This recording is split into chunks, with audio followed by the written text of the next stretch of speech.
यूक्रेनी खुफिया एजेंसी ने राष्ट्रपति जेलेंस्की की हत्या की रूसी साजिश को विफल किया है। राष्ट्रपति वोलोदिमीर जेलेंस्की और अन्य वरिष्ठ सैन्य और राजनीतिक नेताओं का अपहरण और हत्या करने की रूसी साजिश। इस साजिश में सैन्य अधिकारियों को शामिल किया गया था जो मिस्टर जेलेंस्की को बंधक बनाकर उनकी हत्या करने वाले थे। जेलेंस्की ने कहा कि सिर्फ 2022 में ही उनकी जान लेने की कम से कम 10 कोशिशें हुई थीं। 23 जून को न्यूज़वीक ने रिपोर्ट किया कि यूक्रेन के राष्ट्रपति वोलोदिमीर जेलेंस्की एक जटिल हत्या की साजिश का निशाना थे, जिसमें एक पोलिश रिटायर्ड व्यक्ति, एक सूटकेस ड्रोन और एक स्नाइपर राइफल शामिल थे।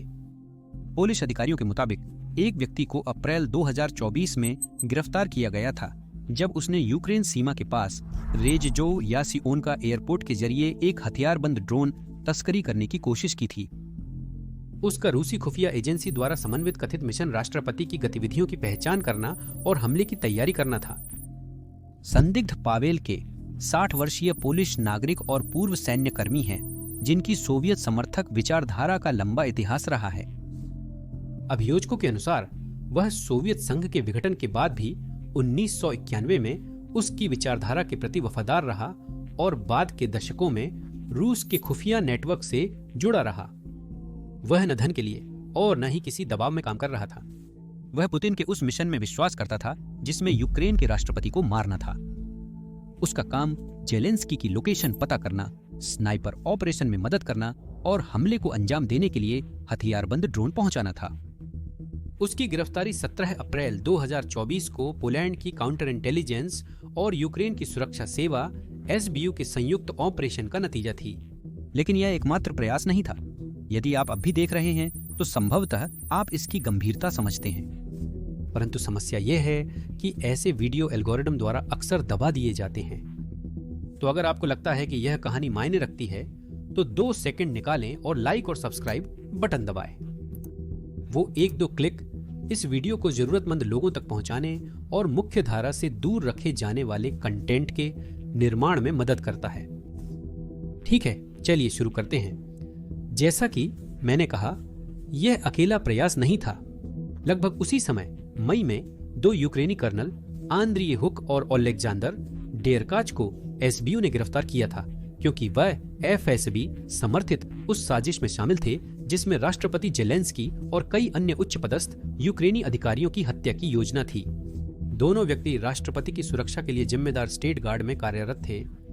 खुफिया रिपोर्टों के अनुसार उन्हें रूस की एफएसबी द्वारा फरवरी 2022 से पहले भर्ती किया गया था और इस ऑपरेशन को अंजाम देने के लिए उन्हें लगभग $50,000 का भुगतान किया जाना था, जो कि एक मौजूदा राष्ट्रपति की हत्या के लिए चौंकाने वाली रूप से कम रकम है। उनका काम जेलेंस्की की सुरक्षा टीम में दूसरों को भर्ती करना था ताकि वे बंधक या स्नाइपर ऑपरेशन को अंजाम दे सकें और ड्रोन, रॉकेट तथा विस्फोटक सामग्री की व्यवस्था कर सकें। एक कर्नल ने स्वीकार किया कि उसने जेलेंस्की, किरिल लुबदिनोव और एसबीयू प्रमुख वासिल मेल्युक को निशाना बनाने वाले रॉकेट और ड्रोन हमलों का समन्वय किया था। यह हमला पुतिन के शपथ ग्रहण समारोह के साथ मेल खाने के लिए समयबद्ध किया गया था। कड़ी निगरानी और अवरोधित संचार के चलते दोनों को उनकी योजना पूरी करने से पहले ही गिरफ्तार कर लिया गया। पर ऐसा पहली बार नहीं हुआ है। 2022 में पूर्ण पैमाने पर आक्रमण शुरू होने के बाद से जेलेंस्की पर 1 दर्जन से अधिक हत्या के प्रयास हो चुके हैं। युद्ध के पहले 48 घंटों में रूसी सेनाओं ने मुख्य आक्रमण से पहले हवाई सैनिकों और तोड़फोड़ करने वाली टीमों के साथ कीव पर कब्जा करने की कोशिश की थी। उनके घोषित उद्देश्यों में राष्ट्रपति को पकड़ना या मारना शामिल था।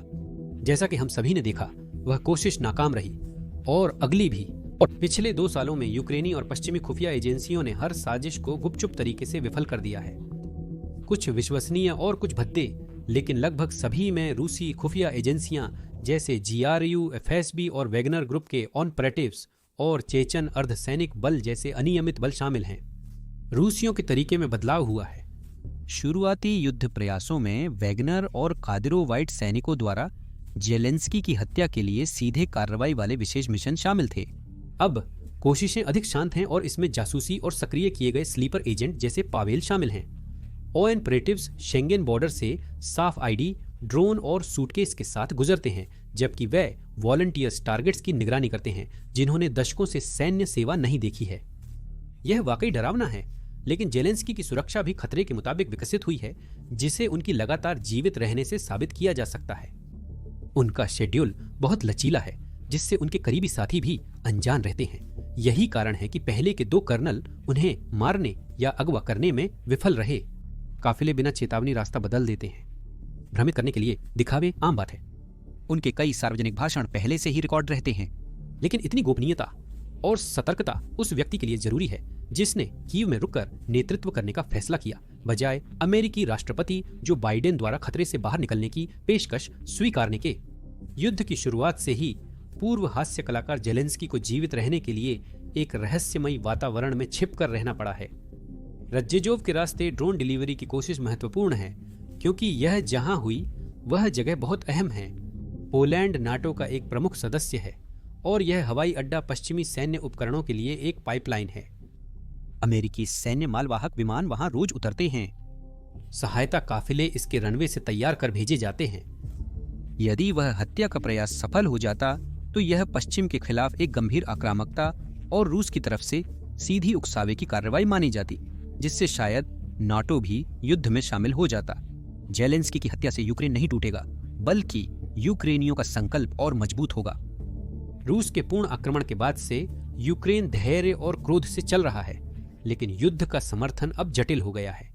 मार्च 2025 के एक सर्वे में पाया गया कि 82% यूक्रेनियन अमेरिकी मदद के बिना भी युद्ध जारी रखना चाहते हैं, परंतु केवल 23% का मानना है कि पूर्ण सैन्य विजय संभव है। जून के एक सर्वे में पाया गया कि लगभग 60% लोग युद्ध को चाहे जितना भी समय लगे सहने को तैयार हैं। हालांकि अधिक लोग वार्ता द्वारा युद्ध समाप्त करने के पक्ष में हैं, यदि इसका अर्थ रक्तपात को रोकना है। यूक्रेनियन थकने लगे हैं, लेकिन अगर जेलेंस्की मारे जाते हैं तो यह अस्पष्टता खत्म हो जाएगी। एक शहीद के साथ देश तुरंत एकजुट हो जाएगा। उनकी मौत से युद्ध अब और भयानक होगा और रूस को एक प्रतिशोधी और ताकतवर दुश्मन का सामना करना पड़ेगा। अगर भूमिकाएं उलट जाती और पुतिन मारे जाते तो यह रूस को एकजुट नहीं बल्कि बिखेर देता। उत्तराधिकारी नहीं, बस अलग अलग गुट हैं, धनकुबेर, जनरल और जासूस, जो अपनी ताकत के हिस्से के लिए आपस में प्रतिस्पर्धा कर रहे हैं। परिणाम शोक और पश्चिम पर कठोर दबाव की कमी होगी। यह शून्य होगा। कमजोर रूसी सेना विरोधाभासी आदेशों के कारण बिखर सकती है। वैगनर विद्रोह ने रूस की खस्ता हालत उजागर कर दी है। पुतिन की हत्या से पूरी तरह पतन हो सकता है। तो इन सब के बावजूद पुतिन जेलेंस्की को मारने पर इतना आमादा क्यों है? तो चलिए इसमें गहराई से उतरते हैं। व्लादिमीर पुतिन का उन लोगों को खत्म करने का लंबा इतिहास रहा है जो उन्हें कमजोर दिखाते हैं। वह पारंपरिक राष्ट्राध्यक्ष नहीं है जैसा हम पहचानते हैं। उनका नजरिया हमेशा शासन की बजाय संगठित अपराध जैसा रहा है। रूस और पड़ोसी देशों में यदि आप पुतिन के प्रति वफादार हैं तो वे भी आपके प्रति वफादार रहेंगे। यदि आप उनका विश्वास तोड़ते या विरोध करते हैं तो वे आपको मार देंगे। विरोधियों को चुप कराने के लिए ऐसे तरीके अपनाए जाते हैं जो दूसरों को डराने के लिए होते हैं। पुतिन के दुश्मनों की एक लंबी सूची है जो मारे जा चुके हैं और उनके तरीके बेहद क्रूर हैं। जेलेंस्की आत्मसमर्पण या भागने से इनकार करते ही निशाना बन गए। युद्ध के शुरुआती दिनों में जब कीव पर हमला हुआ, अमेरिकी खुफिया एजेंसियों ने जेलेंस्की को देश छोड़ने की पेशकश की, लेकिन उन्होंने कहा, मुझे गोला बारूद चाहिए, सवारी नहीं। उन्होंने अपने लोगों के साथ एकजुटता दिखाने और विश्व के सामने यूक्रेनी विरोध का प्रतीक बनने का निर्णय लिया। उस फैसले ने उन्हें ऐसी शख्सियत बना दिया जिसे पुतिन नजरअंदाज नहीं कर सकते थे और तोड़ना जरूरी था। आक्रमण के शुरुआती दिनों में लगभग 400 वैगनर ग्रुप के भाड़े के सैनिक होस्टोमेल में पैराशूट से उतरे, जिन्हें हवाई अड्डे पर कब्जा करने और कीव में घुसकर यूक्रेन के शीर्ष नेतृत्व को मारने का आदेश था। उसी समय रमजान कादिरोव की चेचन सेनाएं उत्तर से राजधानी पर हमला करने और कमांड ढांचे को नष्ट करने के लिए आगे बढ़ी। ये सामान्य युद्ध मिशन नहीं थे, ये हत्या के प्रयास थे जिनका उद्देश्य यूक्रेनी सरकार को सहयोगी जुटाने और रक्षा की व्यवस्था करने से पहले ही गिराना था, और वे खतरनाक रूप से करीब आ गए थे। जेलेंस्की के स्टाफ ने राष्ट्रपति परिसर में बैरिकेड लगा दिए, दरवाजों पर फर्नीचर रखा और अंदर सभी को राइफलें दी। बाद में रूसी विशेष बलों ने हंगामे के दौरान परिसर की सीमा लांघ ली। जेलेंस्की ने बाद में इंटरव्यू में पुष्टि की कि राष्ट्रपति कार्यालय में गोलीबारी हुई और उस मुठभेड़ में लोग मारे गए। सुरक्षा कर्मियों ने मोर्चा संभाले रखा और हमलावर लक्ष्य तक नहीं पहुंच पाए। यूक्रेनी बलों ने रियल टाइम इंटेलिजेंस की मदद से गली गली लड़ाई लड़ी और वॉगनर व कादिरोवाइट दोनों समूहों को मिशन पूरा करने से पहले ही रोककर नष्ट कर दिया।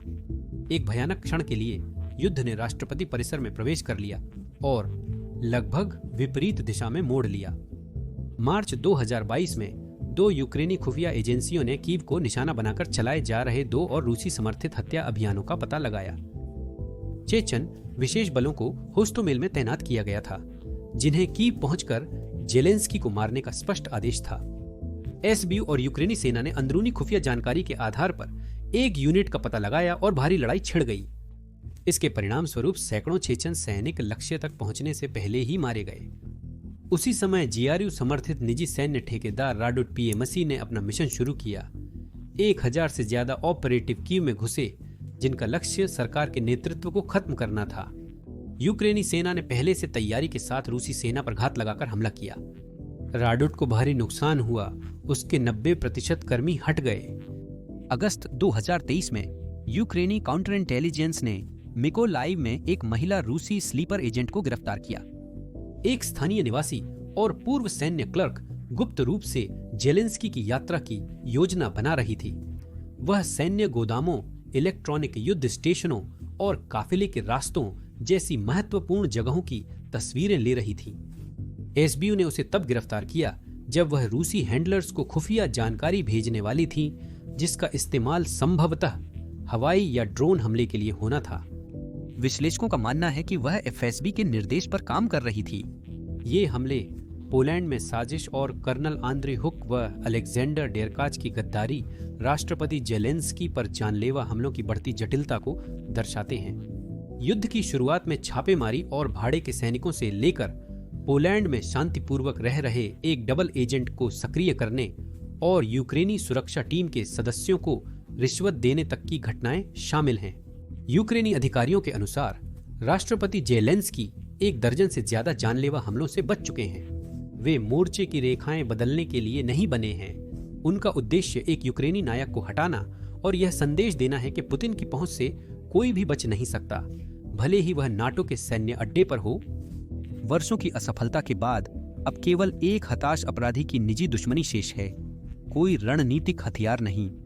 पुतिन यूक्रेन के अलावा भी अपनी दुश्मनी निकालने के लिए सैन्य और गुप्त बलों का इस्तेमाल करते हैं। यह उसी तरह है जैसे क्रेमलिन पिछले 2 दशकों में अपने गद्दारों और असंतुष्टों से निपटती रही है।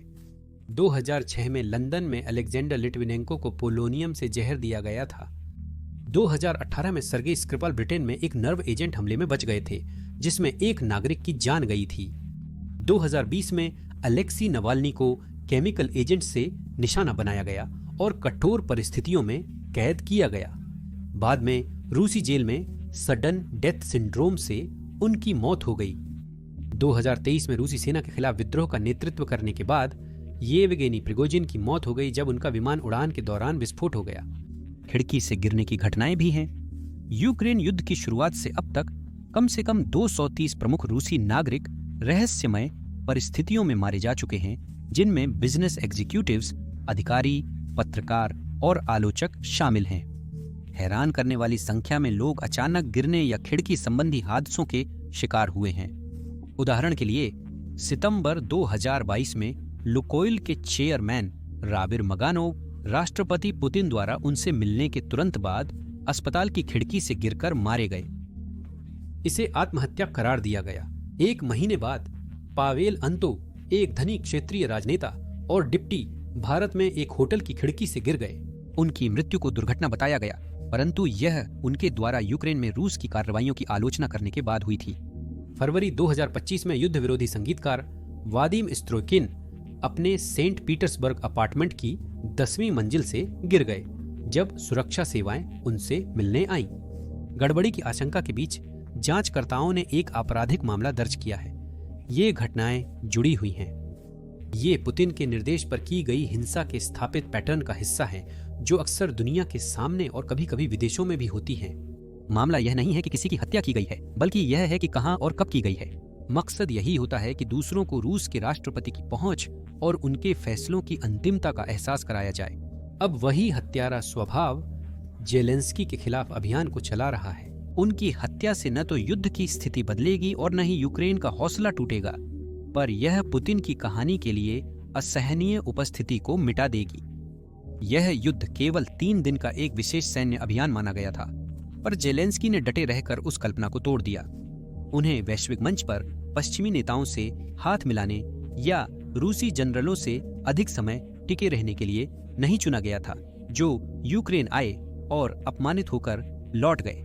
पुतिन सार्वजनिक अपमान को कभी नहीं भूलते, जैसा कि उनके बढ़ते मृतकों की संख्या से साबित होता है, और जेलेंस्की हर उस रणनीतिक विफलता का प्रमाण बन गए हैं जिसे मॉस्को टालना चाहता था।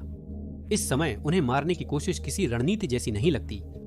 पुतिन को पता है कि इससे यूक्रेन के लड़ने के संकल्प पर क्या असर पड़ेगा, फिर भी वे प्रयास जारी रखते हैं क्योंकि उनके लिए सब कुछ निजी होता है, चाहे वह भाषणों या रूसी झंडे में लिपटा हो। लेकिन रूसियों के अलावा भी ऐसे लोग हैं जो दुश्मन की सीमा के पीछे जाकर हमले कर रहे हैं, और भले ही वे सीधे पुतिन को निशाना नहीं बना रहे, लेकिन यूक्रेनियन उन्हें एक कड़ा संदेश भेज रहे हैं। यूक्रेन के गुप्त ऑपरेशन अब रूसी क्षेत्र के अंदर बमबारी, सटीक हमलों और प्रतीकवाद की पूर्ण विकसित छाया मुहिम में तब्दील हो गए हैं। यह सब अगस्त 2022 में शुरू हुआ, जब एक कार बम ने डारिया दुगीना की जान ले ली, जो अतिराष्ट्रवादी विचारक अलेक्जेंड्रा दुगिन की बेटी थी। पिता की कार चलाते समय कार का नीचे लगा एक उपकरण फट गया। रूस ने यूक्रेन पर आरोप लगाया, जबकि कीव ने इससे इनकार किया, परंतु निशाने को देखकर संदिग्ध स्पष्ट है। यह प्रतीकात्मक था, जिसने पुतिन के विचारों के निर्माता पर वार किया। डुगिन की बेटी द्वारा कार उधार लेने के कारण वह बच गए। यह एक निर्णायक मोड़ था। यूक्रेन ने पुतिन को चेताया कि उन्हें पता है कि वह और उसके मित्र कहां रहते हैं और वे कभी भी उन तक पहुंच सकते हैं। पुतिन हमेशा से ही हत्या की साजिश को लेकर डरे हुए रहे हैं, और अपने पूरे राजनीतिक करियर में उन्होंने बॉडी डबल्स और खाने का स्वाद चखने वालों को रखा है। संदेश स्पष्ट था, यूक्रेनी ऑपरेटिव मॉस्को के भीतर भी हमला कर सकते हैं और पुतिन को सतर्क रहना चाहिए। अप्रैल 2023 में सेंट पीटर्सबर्ग के एक कैफे में बम विस्फोट में प्रमुख युद्ध समर्थक सैन्य व्लॉगर व्लादिमीर टारटार्स्की की मौत हो गई और कई लोग घायल हुए। युद्ध विरोधी विचार रखने वाली एक रूसी महिला दारिया ट्रापोवा ने एक मूर्ति में छुपाकर यह डिवाइस अंदर लाई थी। उसने उन्हें मूर्ति दी, जिसे उन्होंने खोलकर रख लिया। कुछ ही पलों बाद वह फट गई। ट्रापोवा ने इसे लगाने की बात कबूल की, लेकिन कीव ने ऑपरेशन निर्देशित करने से मना कर दिया। डुगिन पर हुआ हमला दर्शाता है कि अब केवल सैन्य ठिकाने ही नहीं, प्रचार से जुड़ी हस्तियां भी कीव के निशाने पर हैं। दिसंबर 2024 में एक और हमला हुआ, जब मॉस्को में लेफ्टिनेंट जनरल इगोर किरिलोव के अपार्टमेंट के बाहर इलेक्ट्रिक स्कूटर में छिपा बम फटा। इगोर किरिलोव रूस की परमाणु, जैविक और रासायनिक रक्षा बलों के प्रमुख हैं। किरिलोव यूक्रेन में युद्ध के दौरान रासायनिक और जैविक हथियारों के प्रयोग के लिए जिम्मेदार हैं। यह उनके अवैध कार्यों के लिए सजा थी, प्रतीकात्मकता नहीं। उनके और उनके सहायक की हत्या कर दी गई। एसबीयू ने बाद में इस ऑपरेशन की पुष्टि की, जो मॉस्को के अंदर यूक्रेन द्वारा निशाना बनाए गए पहले उच्च स्तरीय सैन्य लक्ष्य के रूप में दर्ज हुआ। जून 2025 में ऑपरेशन स्पाइडरवेब यूक्रेन के गुप्त युद्ध का मुख्य आकर्षण था, जो अब तक का उनका सबसे साहसी गुप्त हमला था। एसबीयू योजनाकारों ने 1.5 साल से अधिक समय तक रूसी ट्रक ड्राइवरों के जरिए प्री फैब्रिकेटेड मोबाइल घरों में छिपाकर ड्रोन रूस में तस्करी करवाए। ये ट्रक 5 मुख्य एयरबेस के निकट रखे गए थे।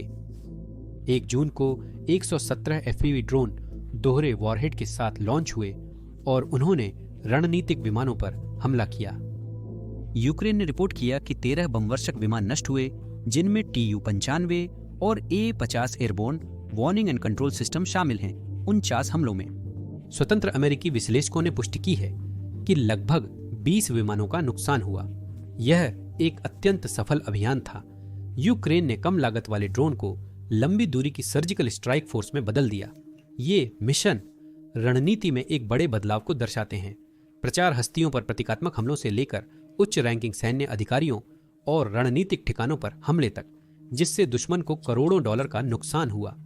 यूक्रेन ने हिट स्क्वाड से रूसी क्षेत्र के अंदर ड्रोन स्वार्म्स तक का सफर तय किया, लेकिन हर कार्रवाई कीव को गंभीर जोखिम में डालती है। पूरे युद्ध के दौरान उनके पास नैतिक बढ़त रही है और अधिकांश स्वतंत्र दुनिया की समझ भी उनके साथ रही है। पुतिन के वैचारिक समर्थक की बेटी की हत्या उनकी बढ़त को खतरे में डाल सकती है और रूसी कट्टरपंथियों को भड़का सकती है। जिस रेस्तरां में तातार्स्की मौजूद थे, उस पर बमबारी करना लापरवाही माना जा सकता है। मॉस्को में परमाणु और रासायनिक हथियारों के प्रमुख पर हमला एक साहसी लेकिन सोची समझी कार्रवाई थी। स्ट्रैटेजिक बॉम्बर्स पर हमला करना, भले ही वे यूक्रेन के नागरिकों पर क्रूज मिसाइलें दागते हों, परमाणु बढ़ोतरी का सवाल उठाता है। लेकिन मुझे लगता है कि पुतिन परमाणु युद्ध के लिए तैयार नहीं है। यूक्रेन ने इन अभियानों को उचित ठहराया है। जेलेंस्की का कहना है कि ये कदम अंतर्राष्ट्रीय कानून के तहत वैध हैं क्योंकि ये खतरों के खिलाफ युद्ध हैं। उनका तर्क है कि यह आतंकवाद नहीं बल्कि प्रतिशोध और रोकथाम है ताकि रूसी सेना द्वारा यूक्रेन पर की गई हिंसा को रोका जा सके। मॉस्को से प्रतिक्रिया अत्यंत तीखी रही। रूसी अधिकारियों ने इन्हें आतंकवादी घटनाएं बताते हुए जल्द बदला लेने का वचन दिया। रणनीतिकारों ने रूस की लंबी दूरी की हमले की क्षमता कमजोर होने पर चिंता जताई। कुछ पश्चिमी राजनयिकों ने यूक्रेन को रूसी क्षेत्र में अधिक न बढ़ने की चेतावनी दी। यूरोपीय रक्षा विशेषज्ञों ने यूक्रेन के ड्रोन नवाचार को सैन्य क्षेत्र की बड़ी उपलब्धि बताया। युद्ध अब यूक्रेन में एक नए चरण में प्रवेश कर चुका है। अब केवल मोर्चे की स्थितियां ही नहीं बल्कि उसके पीछे की घटनाएं भी उतनी ही महत्वपूर्ण हैं। गुप्त स्नाइपर्स, विस्फोटक स्कूटर, हत्याएं, तोड़फोड़ और ड्रोन द्वारा रूस की रणनीतिक संपत्तियों को नुकसान हो रहा है। जेलेंस्की स्वयं 1 दर्जन से अधिक हत्या के प्रयासों से बच चुके हैं, परंतु अब यूक्रेन प्रतिकार कर रहा है। रूसी सैनिक जो युद्ध प्रारंभ से इसी तरह लड़ रहे हैं, अब विरोध कर रहे हैं। यूक्रेन ने पुतिन पर हमला करने का प्रयास नहीं किया है, अभी तक नहीं, लेकिन उन्होंने स्पष्ट संकेत दिए हैं कि वे ऐसा कर सकते हैं। अगर क्रेमलिन की सर्वोच्च पद अचानक खाली हो जाए तो क्या होगा? रूस एकजुट नहीं होगा, वह ओशन गेट टाइटन से भी तेज बिखर जाएगा। व्लादिमीर पुतिन का कोई स्पष्ट उत्तराधिकारी नहीं है और न ही कोई काम करने वाली लोकतांत्रिक व्यवस्था है जिस पर भरोसा किया जा सके। जासूस, धन कुबेर और जनरल के गुट अपनी महत्वाकांक्षाओं और सत्ता हासिल करने के हथियारों के साथ प्रतिस्पर्धा कर रहे हैं। परिणाम एक अराजक सत्ता संघर्ष होगा, सहज सत्ता हस्तांतरण नहीं। यूक्रेन युद्ध के कारण पहले से ही कमजोर और नुकसानग्रस्त रूसी सेना और अधिक बिखर जाएगी। जनरल्स की अब आज्ञा नहीं मानी जाएगी और फ्रंटलाइन कमांडर स्वतंत्र रूप से काम करेंगे। कमांड की श्रृंखला टूटने से यूक्रेन और रूस में विभिन्न आकार और वफादारी वाले सशस्त्र समूह बिखर जाएंगे। 1204 में चौथे क्रूसेड के अंत में क्रूसेडर्स नेता विहीन और निराश थे और वर्षों तक अपनी नष्ट होती जागीरों के लिए आपस में लड़ते रहे। मॉस्को से आगे दरारें और चौड़ी होंगी। चेचन्या के ताकतवर नेता रमजान कादिरोव, जो पुतिन के प्रति व्यक्तिगत वफादारी से शासन करते हैं, रूसी प्रभाव से अलग होकर आंतरिक संघर्ष में फंस सकते हैं। संभवतः वह स्वयं को नया रूसी राष्ट्रपति बनते हुए देख रहा होगा। वैगनर शैली के सैनिक न सिर्फ यूक्रेन में बल्कि रूसी शहरों में भी प्रभाव या बदले की लड़ाई के लिए वापस आ सकते हैं। प्रतिबंधों से थके धनकुबेर या तो भाग जाएंगे या स्वयं की सुरक्षा संरचनाएं बनाने हेतु संघर्ष करेंगे। और ये तो सिर्फ लोग हैं। रूस दुनिया के 13% तेल का उत्पादन करता है और अगर डेमोक्रेटिक रिपब्लिक ऑफ कांगो कोई उदाहरण है, तो जब किसी संसाधन समृद्ध देश की असली सरकार नहीं होती तो हालात अच्छे नहीं होते। पुतिन की मौत के बाद शासन के लिए बंदूक की लड़ाई होगी, न कि अंतिम संस्कार और एकता। यही अस्थिरता परमाणु हथियारों वाले देशों को सच में खतरनाक बनाती है, क्योंकि वे काम नहीं करते बल्कि नियंत्रण खो देते हैं। पश्चिमी विश्लेषक और यूक्रेनी सरकार इस बात से अवगत है, ऐसा मेरा दृढ़ विश्वास है।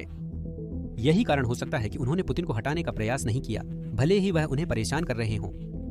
अब सवाल यह नहीं है कि यूक्रेन रूस के अंदर गुप्त रूप से काम कर सकता है या नहीं, बल्कि यह है कि वह कितनी दूर तक जाएगा और क्या मॉस्को के पास इसकी प्रतिक्रिया में कोई सीमा है। यूक्रेन के लिए ये हमले एक नया मोर्चा खोलते हैं जिस पर दुश्मन हमेशा से लड़ता रहा है, लेकिन रूस के लिए ये हमले एक खतरनाक बढ़ोतरी का संकेत हैं। और दुनिया के लिए यह इस बात का संकेत है कि युद्ध हमेशा के लिए बदल गया है। यूरोप या अमेरिका पर मकड़ी के जाले जैसे हमले की कल्पना कीजिए। यह संभव है, परंतु इस खतरे का हमारा जवाब क्या होगा? क्या हम मिसौरी के व्हाइटमैन एयरबेस पर मिसाइल इंटरसेप्टर सिस्टम लगाते हैं जो कैंसस सिटी से सिर्फ 1 घंटे की ड्राइव पर है?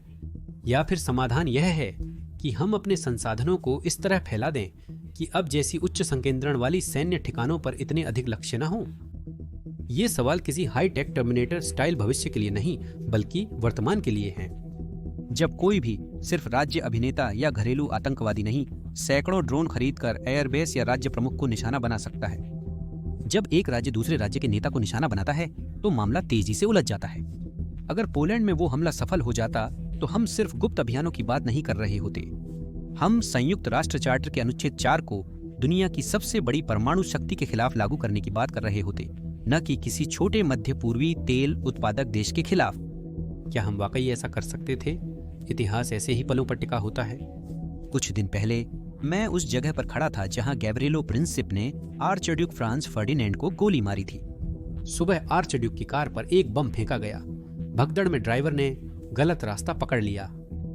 मैंने ब्लॉक टाउन हॉल तक का रास्ता तय किया, घबराहट भरी यू टर्न ली और लैटिन ब्रिज के सामने तेज दाहिना मोड़ लिया जहां प्रिंसिप इंतजार कर रहा था।